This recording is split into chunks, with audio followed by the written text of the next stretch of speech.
우리말에 큰일 났다 하면 무슨 재해, 재난 등 좀 안 좋은 일이 났다 이렇게 들립니다. 큰일을 떠나서 일 났다, 이것도 좀 부정적으로 들려요. 일 났어, 일 났다 할 때 그 좋은 일로 이렇게 들리지를 않아요. 왜 일도 좋은 일이 있을 텐데 일 났다 하면, 또 일이 생겼다 하면 안 좋게 느껴질까? 여러 가지 요인이 있겠습니다. 우리나라는 외세 침탈을 많이 받았던 민족이죠. 그리고 여러 힘 있는 자의 압제를 많이 경험한 그런 민족입니다. 그래서 그냥 일 없이 대박이 터지지 않아도 일 없이 그냥 평탄하면 좋겠다 하는 그런 심리적인 그 바탕이 깔리지 않았나 그렇게 싶어요. 그리고 일이라는 그 순수한 우리말이 옛날에 언문으로 취급을 받았죠. 또 한자를 쓰면 조금 좋은 의미로 이렇게 쓰여지는 예가 많습니다. 그래서 경사났다 한자로 이렇게 쓰면 좀 좋은 일로 이렇게 들립니다. 그러나 일 났다 하면 무슨 나쁜 일, 안 좋은 일이 생겼다 이렇게 들립니다. 오늘 성경에 보니까요, 큰일 났다는 거예요. 큰일 났다. 그런데 좋게 쓰였어요. 하나님께서 우리를 위해서 큰 일을 행하셨다. 그래서 요즘 말로 표현하자면 대박 나게 하셨다, 이런 표현이죠. 아니, 그것보다 조금 더 깊고 굉장히 큰 의미입니다. 어떻게 보면 기적이 일어났다, 이게 더 가까운 의미예요. 하나님께서 우리를 위해서 큰 일을 행하셨다는 것은 기적이 생겼다, 기적이 나타났다, 이런 의미입니다. 오늘 우리 인간의 한계를 넘어서 역사하시는 하나님의 손길, 하나님의 크신 일, 기적, 이것을 다시 한번 우리가 바라보면서 또 이미 이루신 그 큰 일에 대한 의미를 생각하면서 오늘 또 큰 일을 행하시고 행하실 그 주님을 꼭 붙잡았으면 좋겠어요. 그래서 우리가 그 하나님의 은혜를 더 깊이 체험하면서 감사하면서 승리하는 삶이 되기를 바랍니다. 우리 이스라엘 역사를 쭉 이제 살펴보면 이 하나님의 백성들이 범죄함으로 바벨론이라는 나라에 침입을 받게 됩니다. 그리고 많은 사람들이 바벨론에 끌려가게 되죠. 포로 생활을 하게 되는 역사 우리 듣고 있습니다. 참 힘들겠죠. 시간이 갈수록 희망의 빛이 사라집니다. 포로 생활 초기에는 뭔가 가능성이 있는 것처럼 느껴져요. 조금 노력하면 이제 독립을 쟁취할 수 있고 해방될 수 있겠다. 그래서 발버둥도 쳐보고 항거도 해보고 하지 않았겠어요?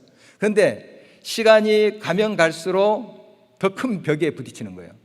늪에 빠진 사람이 발버둥 치면 더 발버둥 치치로 빠지는 그런 모습처럼 점점 힘이 빠지는 거죠. 발버둥 쳐봐야 더 빠질 수밖에 없다.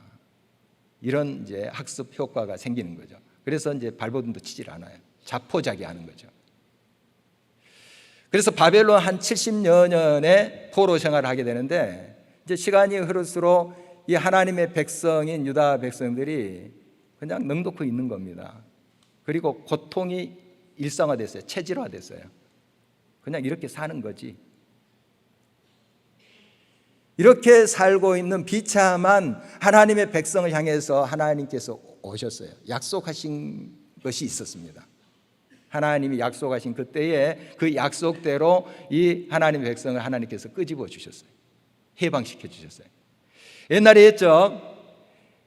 이집트에서 노예 생활을 했을 때 하나님께서 기적을 베푸셔서 큰 일을 행하셔서 그들을 끌어내어 주셨던 것처럼 이제 바벨론에서도 이 하나님의 백성을 기적으로 끄집어내 주신 것이죠.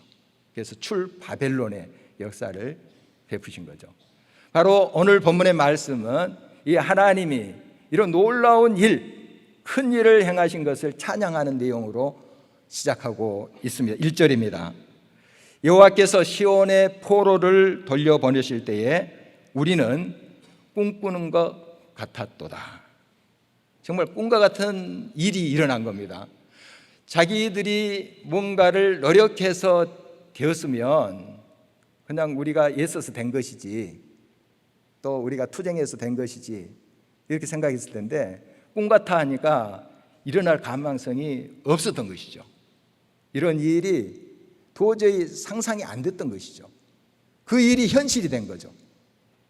하나님이 하셨다, 하나님이 이루셨다, 하나님이 건지셨다. 그래서 막 찬양하는 모습을 우리가 볼 수가 있습니다. 하나님은 우리의 구원이 되십니다. 어떠한 상황 가운데서도 우리를 건지시고 그 절망의 늪에서 빼내시는 구원자 하나님이세요. 그런데 우리를 건지실 때 우리가 할 수 있다, 내게 힘이 있어 하면 하나님께서는 관망하십니다. 물론 하나님은 어떠한 상황 속에서도 끄집어내 주시고 역사하시는 분이에요. 다양하게 또 역사하시는 분이시죠. 그러나 보편적으로 우리가 하나님의 말씀을 보면 내가 할 수 있다, 내가 뭔가 능력이 있어서 이룰 수 있다 하면 하나님이 이렇게 보고 계세요. 그런데 하나님은 제 힘으로 할 수 없습니다, 제 능력 바뀝니다, 발버둥 치면 칠수록 이 늪으로 빠져가는 저를 보시지 않습니까? 하고 주님께 맡길 때, 부르짖을 때 하나님은 꼭 건져주시는 분이세요. 역사하시는 분이시다 하는 것입니다. 그래서 우리의 여러 삶의 경험을 통해서 끊임없이 비우는 훈련을 시키세요. 비워라. 그것은 하나님께서 나를 온전히 의지해라 하는 그런 말씀이에요. 우리가 뭔가 손에 붙잡고 있다면 다른 것을 붙잡을 수 없잖아요. 이걸 놔야지 붙잡을 수 있죠. 내가 뭔가 할 수 있다, 내 능력으로 할 수 있다, 그것을 붙잡고 있는 한 하나님은 온전히 우리가 붙잡을 수가 없어요. 그건 내려놔라, 비워라, 그리고 나를 온전히 바라보고 의지해라. 항상 그렇게 하나님께서 인도하시는 것을 보게 됩니다. 기드온의 300용사, 너무 유명한 이야기입니다. 기드온이 있었을 때 미디안이라는 나라가 계속 침입해서 괴롭혔습니다. 이스라엘 괴롭히고 또 가축들 잡아가 버리고 곡식 키워놓으면 막 짓밟아 버리고 얼마나 괴롭겠습니까? 이때 하나님의 사자를 하나님께서 보내셔서 기드온을 부르십니다. 너는 용사다 하는 그러한 말씀을 하시고 그를 일으키십니다. 그리고 여러 군대를 모으라고 합니다. 그래서 이스라엘 백성들이 32,000명이 모였어요.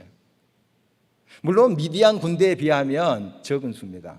그렇지만은 하나님께서 이렇게 말씀하세요. 사사기 7장 2절입니다.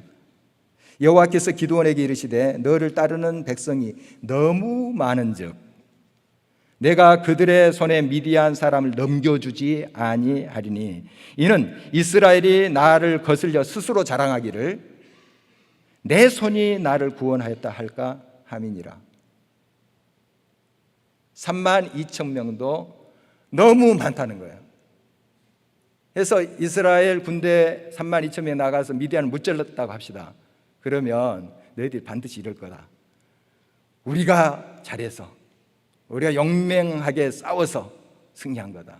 하나님은 이스라엘 백성들이 어떻게 하나님 앞에 해왔는가 다 알고 계시죠. 반드시 그럴 것이다 하면서 돌려보라는 거예요. 32,000명도 많다는 거예요. 그래서 두렵고 집에 가고 싶은 사람 가라고 했어요. 22,000명이 돌아갑니다. 그러니까 10,000명만 남는 것이죠. 10,000명. 10,000명 가지고 어떻게 그 어마어마한 미디안 군대를 상대합니까? 그런데 하나님께서 이 10,000명도 많다는 겁니다. 많다 해서 결국 300명을 남기게 하신 거죠. 물론 하나님은 아무도 없어도 하나님의 사자를 보내서 적군을 물리칠 수 있는 분이에요. 그러나 300명을 또 남겨두신 것은 너희들 나를 믿고 해봐라 하는 거예요. 가만히 넋 놓고 손 놓고 있지 말고 해봐라 하는 거예요. 그러나 300명 가지고 승리해도 그들은 알죠. 우리가 대군이어서 힘 있어서 용맹해서 승리한 것이 아니라는 걸 알아요. 그 숫자, 그게 300명이에요. 여러분, 하나님께서는 우리의 삶을 통해서 자꾸 하나님을 의지하도록 만드세요. 빨리 내 손에 쥐고 있는 나의 주관과 나의 생각 내려놓으셔야 돼요. 그럴수록 빨리 하나님을 붙잡을 수 있죠. 모세의 이야기도 그렇습니다. 40년 이집트에서 왕자의 신분으로 살았어요. 최고의 스승 밑에서 교육을 받았겠죠. 여러 가지 것들을 훈련받았습니다. 그래서 뭔가 자신감이 넘친 사람이었어요. 어느 순간 자기가 이스라엘 사람이다 하는 것을 알게 된 것이죠. 그래서 이스라엘의 구원자가 되고 싶은 거죠. 그게 막 마음이 끌어올랐습니다. 그래서 나섰다가 사람 죽이고 있어요. 하나님, 너 그것 가지고 안 돼 하고 광야로 40년 동안 가서 비우지 않습니까? 비우게 하세요. 다 내려놓게 하세요. 그리고 온전히 하나님 붙잡게 만드세요. 바울도 마찬가지죠. 훌륭한 스승 밑에서 교육을 받은 사람이에요. 당대 최고의 학부 가말리엘 문화생이라고 하면 다 알아줬어요. 그거 다 내려놓잖아요. 배설물처럼 다 버립니다. 그리고 오직 예수, 오직 복음, 그걸 붙잡게 만드세요. 바로 믿음의 사람들의 스토리가 물론 다양하지만 요약하면 이거예요. 너의 힘으로 안 된다. 나를 믿어라 하는 하나님의 부르심이에요. 그리고 믿음의 사람들은 그렇게 살았어요. 물론 완벽한 인생 어디 있겠습니까? 그러나 끊임없이 자기 자신을 내려놓고 하나님을 온전히 의지하고 붙잡고 나가는 그들의 모습을 보게 됩니다. 반대 예를 우리가 지난번에도 한번 나눴는데요. 역대상 21장에 보면 다윗의 이야기예요. 다윗이 하나님을 의지하고 바라보고 나갈 때 하나님께서 승리케 해 주셨죠. 군대 장관으로 있을 때도 그렇고 왕에 대해서도 전쟁이 있었어요. 여러 상황 속에서 끊임없이 하나님께 물어요. 하나님 의지하고 와요. 하나님이 승승장구하게 하셨어요. 그런데 어느 순간 교만이 싹튼 거예요. 나라도 강성해지고 막 성도 또 정말 이곳저곳에서 생겨나고, 그러니까 교만이 생긴 겁니다. 사탄은 기가 막히게 합니다. 그 틈을 딱 비집고 들어옵니다. 그래서 역대상 21장 1절에 이렇게 기록이 되어 있어요. 사탄이 일어나 이스라엘을 대적하고 다윗을 충동하여 이스라엘을 계수하게 하니라. 인구조사를 하는 거예요. 인구조사, 나라를 통치하기 위해서 필요한 것이죠. 그러나 의도가 잘못됐어요. 사탄이 지금 조정하고 있는 거예요. 그래서 틀린 거예요. 그래서 잘못된 거예요. 싸움에 나갈 용사들이 이만큼 많아, 이만큼 우리는 강성해, 이런 마음이 생긴 거죠. 사탄이 그의 마음을 잡아버렸어요. 그래서 군대 장관인 요압조차도 말리는 거예요. 이게 하나님 앞에 죄입니다. 직언을 해요. 그런데 뿌리쳐요. 강행합니다. 그 결과 7만 명이나 되는 그 백성이 전염병으로 죽고 있습니다. 여러분, 우리 자신을 비워야 돼요. 내가 할 수 있고 내가 이룰 수 있다 하는 그것을 하나님 앞에 맡기고 주님께서 주신 것에 성실함으로 최선으로 내가 응답할 뿐이에요. 하나님이 그것을 통해서 역사하십니다. 우리는 하나님의 은혜 속에 살고 있어요. 사실 지금 우리가 존재하고 숨쉬고 누리고 있는 것이 얼마나 큰 하나님의 은혜인지 우리가 항상 보면서 느끼면서 감사하면서 살아야 되겠습니다.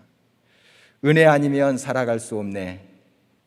호흡마저도 다 주의 것이니 세상 평안과 이로 내게 없어도 예수, 오직 예수뿐이네. 여러분, 진정 이 찬양이 여러분의 고백이 되십니까? 하나님 은혜 아니면 살아갈 수 없습니다. 하나님 은혜로 내가 살고 있습니다.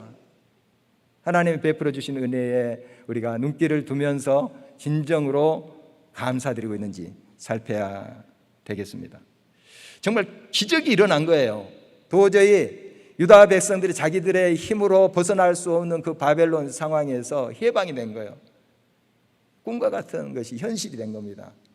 그래서 그들이 찬양하고 얼굴에 웃음이 가득하고 기쁨이 가득 찬 모습을 이렇게 고백하고 있는 것이죠.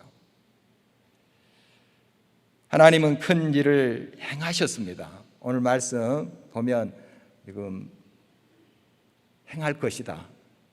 지금 문제가 있는데 앞으로 행할 것이다. 그러니 조금 기다려라 하는 메시지가 앞에 나오잖아요. 행하셨다.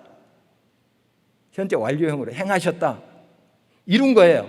큰 일이 이미 이루어진 거예요. 그걸 계속 이야기하고 있습니다.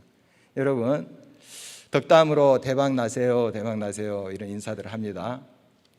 그런데 사실 우리는 주님 안에서 대박 난 인생이에요. 났어요.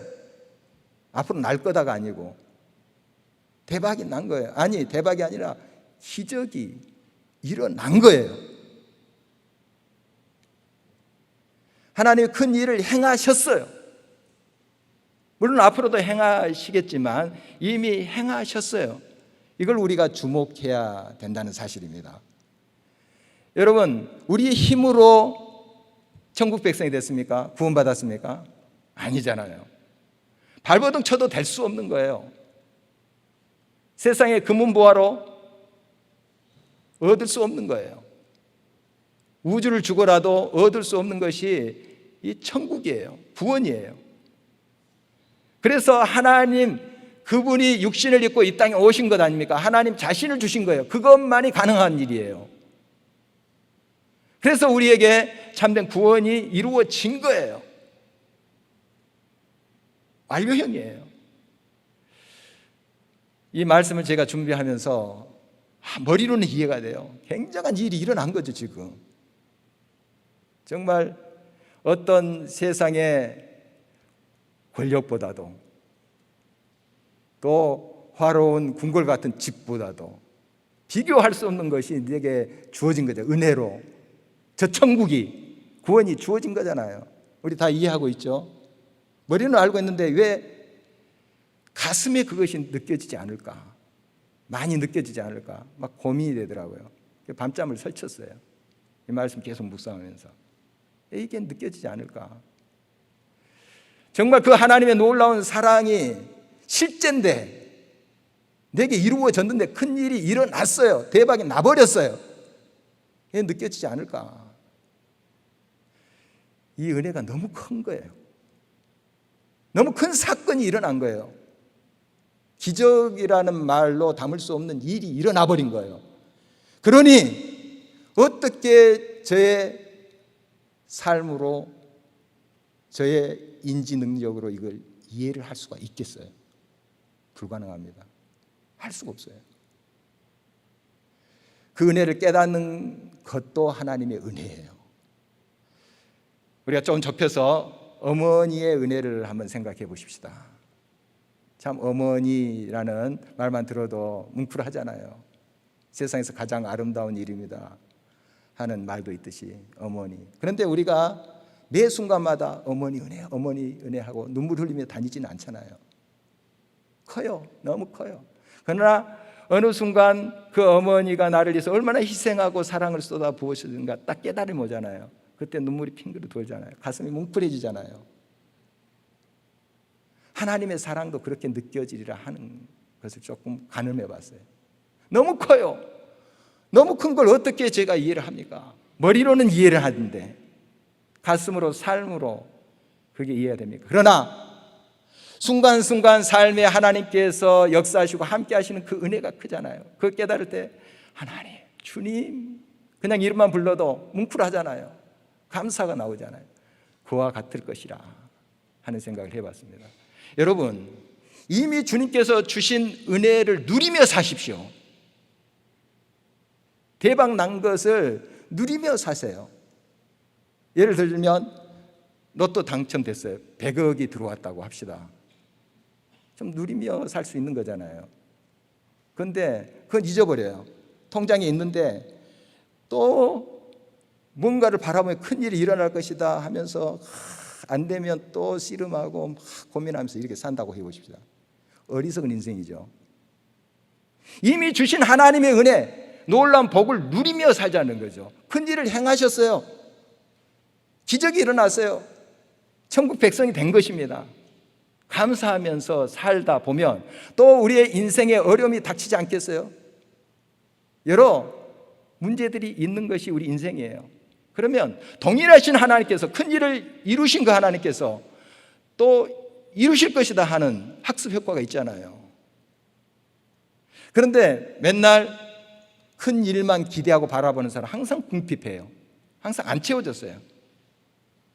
이미 큰 일이 일어났어요. 기적이 일어났으면 누리며 살다가 보면, 감사하며 살다가 보면 또 하나님께서 당한 문제를 해결해 주시고 또 감사 찬송의 자리로 우리를 이끌어 가지 않겠습니까? 늘 찬송하면서 갈 수 있는 인생이 바로 이와 같은 것입니다. 여러분 삶에 얼마나 감사 찬송하고 있습니까? 이미 하나님께서 여러분들에게 좋은 일을 행하셨습니다. 놀라운 하나님의 은혜를 잊고 우리가 살고 있다는 것입니다. 누리며 사십시오. 누리며 사십시오. 언젠가 한번 나눈 말씀인데요, 영락교회 여전도사님 이야기죠. 이제 혼자 싱글로 이렇게 사역하고 있는 분이세요. 한 번은 이제 자기 숙소 근처에 이제 그 시장에 나갔습니다. 재래시장에 갔더니 어떤 할머니가 콩나물을 팔고 있어요. 그래서 1,000원어치만 주세요 했더니 듬뿍 주십니다. 그러면서 또 한 움큼을 쥐어서 탁 얹어주시는 거예요. 그래서 조금만 더 주세요 했죠. 그러니까 또 한 움큼을 쥐어서 또 주시는 거예요. 아, 이거 재밌어요. 네. 한 움큼만 더 주세요. 또 주시는 거예요. 이제 세 번째, 조금만 더 주세요 이랬습니다. 그랬더니 그 할머니가 딱 쳐다보면서 전도사님 많이 준 거예요. 영락교회 교인이었어요. 영락교회 교인. 전도사님 몰랐지만 그 할머니는 알고 있었죠. 전도사님인지. 많이 준 거예요. 여기까지 지난번에 나눴던 거고 제가 조금 더 각색을 했습니다. 지금도 엄청나게 많아요. 혼자 사는데 그 나무를 했어요. 나무를, 콩나물을 해서 냉장고에 넣는데 먹어도 이게 질리는 거예요. 나중에 쉬었어요. 욕심의 결과가 이렇게 되는 거죠. 여러분 주신 것을 누리며 감사하면서 살아보십시오. 하나님께서 어련히 채워주시지 않겠어요? 여러분의 삶 속에 함께 해주시지 않겠어요? 이미 하나님께서 큰 일을 이루셨어요. 정말 이 세상에 그 어떤 것으로 이룰 수 없는 구원이 내 것이 된 것이죠. 다 깨달을 수 없고 엄청난 이것을 다 헤아릴 수 없어도 그 일부분이라도 우리가 묵상하면서 깨달아갈 때 그 은혜가 얼마나 크겠습니까? 감사가 넘치겠습니까? 여러분 참된 기적이 뭘까요? 여러 가지 일들이 있겠습니다. 그러나 이렇게 정의해 볼 수가 있어요. 어떤 상황 속에서도 하나님이, 전능하신 그 하나님이 나와 함께 하신다 하는 것이 믿어져 버리는 거. 믿어야지가 아니고 그냥 믿어져 버린 거예요. 전능하신 하나님이 어떤 상황 속에서도 나의 하나님, 내 편이시다, 나와 함께 하신다 하는 것이 믿어져 버린 거예요. 얼마나 큰 놀라운 기적이겠습니까? 여러분 이 은혜를 구하셔야 돼요. 여러분 하나님이 함께 하세요. 지난번에도 나눴듯이 실제입니다. 상상해서 그렇게 생각해 보자가 아니고 실제예요. 하나님이 이 자리에 함께 하시고 여러분과 동행하세요. 그게 믿어져 버린 거예요. 이런 믿음이 있을 때 어떠한 상황 가운데서 우리는 찬송하며 가요. 감사하면서 가게 됩니다. 돌에 맞아 죽으면서도 얼굴이 천사처럼 빛나게 되는 거죠. 천국이 와버린 거예요. 천국이 이미 이루어진 거예요.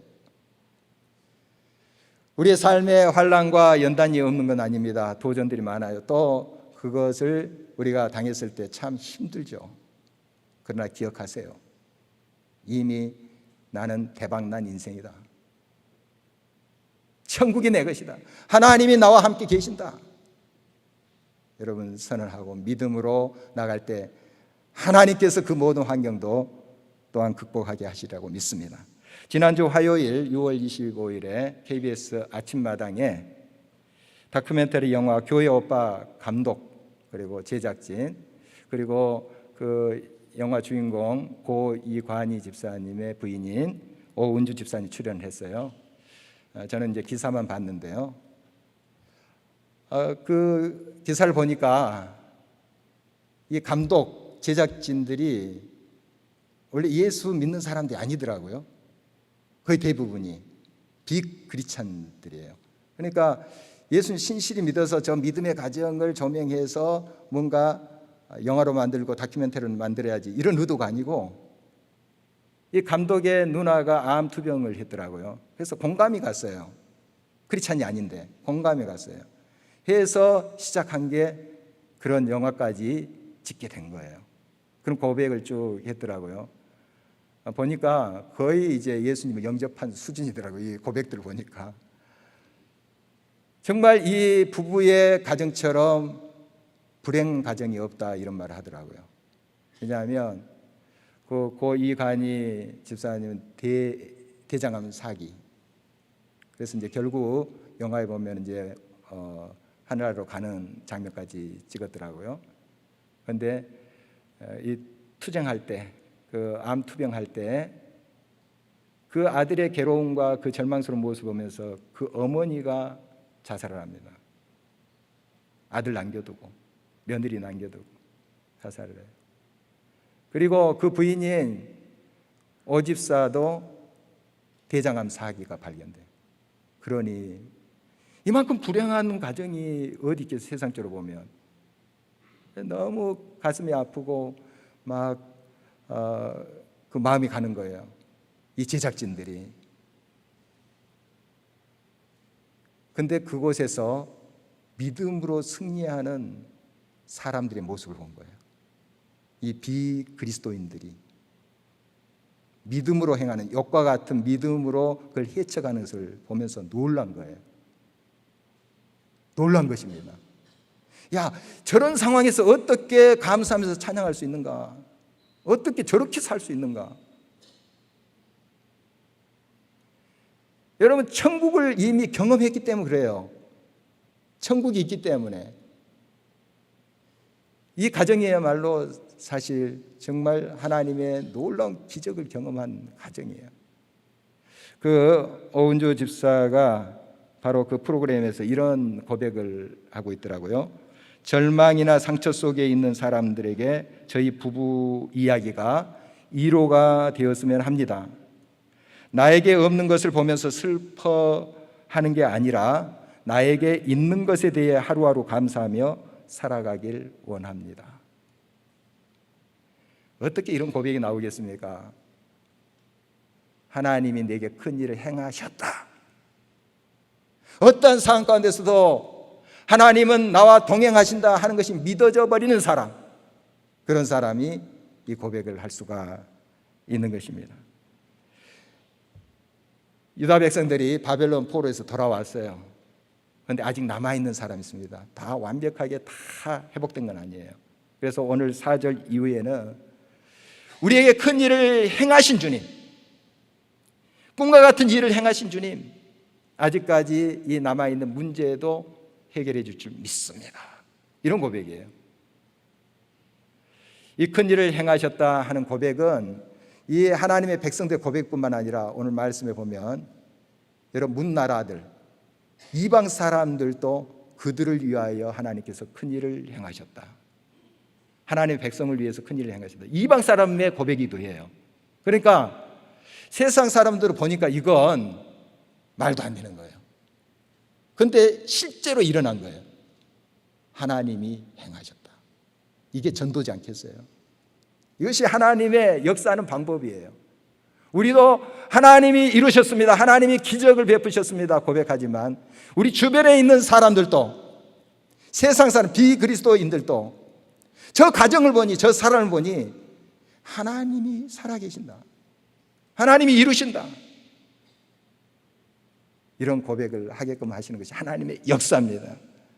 여러분의 삶을 통해서 이런 많은 주변의 고백들이 풍성하게 있기를 바라는 것입니다. 문제는 언제나 다가옵니다. 우리가 살아있는 한 도전이 있습니다. 어려움이 있습니다. 기억하십시오. 하나님은 이미 여러분의 삶의 기적을 베푸셨습니다. 그리고 베풀고 계시고 동일한 하나님께서 기적을, 큰 일을 행하실 것입니다. 이런 믿음으로 사는 자는 지금 어렵고 힘들고 싹이 보이지 않도록 씨를 뿌립니다. 울면서 씨를 뿌립니다.